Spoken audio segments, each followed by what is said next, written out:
Good afternoon, Dr. Zhang. My name is Ahmed, and the fluids dynamics problem that we're going to evaluate today is going to be the wine siphoning problem. Currently, I am siphoning over 6 gallons of Merlot from this top container, which sits 1 meter above the ground. The vessel itself is 38 centimeters tall. The hose that we're using to siphon is 8 millimeters in diameter. Now, what I want to find out in this problem is whether or not it's possible to have cavitation occur at the top point right here at the top of the siphon, as it is above everything else, and I want to find the rate of discharge going into the bottom container. In just a minute, we will go over solving this problem. All right, Dr. Zhang, time to evaluate this problem. What I currently have is a drawing of our initial problem statements. So we have vessel A, well, vessel 1, vessel 2, point A at the top of the siphon, which we were watching happening. Total height from the table to the ground, 1 meter. Total height of the vessel, 38 centimeters. The additional height where the siphon sits above those containers is going to be 8 centimeters. And our diameter of the hose, 8 millimeters. Now, like I said before, both vessels are open to atmospheric pressure, and we're going to want to find our pressure at point A, which is right here, and our rate of discharge, which is Q.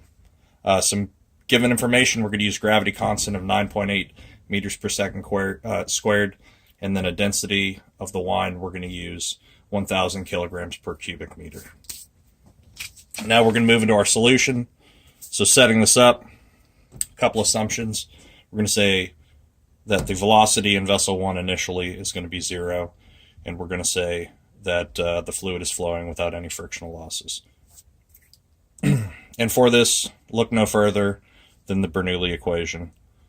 We have Bernoulli's right up here at point 1, point 2, our elevations, and our velocities.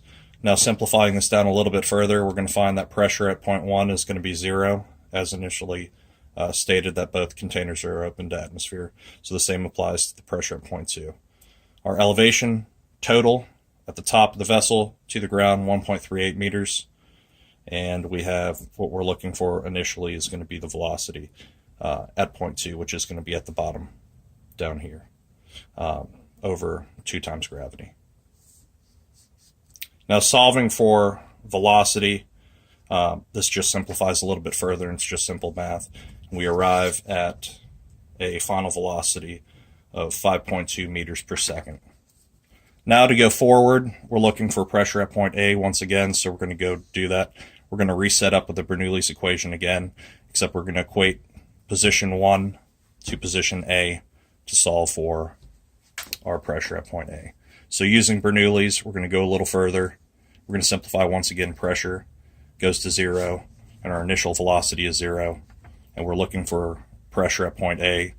Our given stuff, the elevation at point A is going to be the 1.38 meters above the ground, plus the additional 8 centimeters above that point.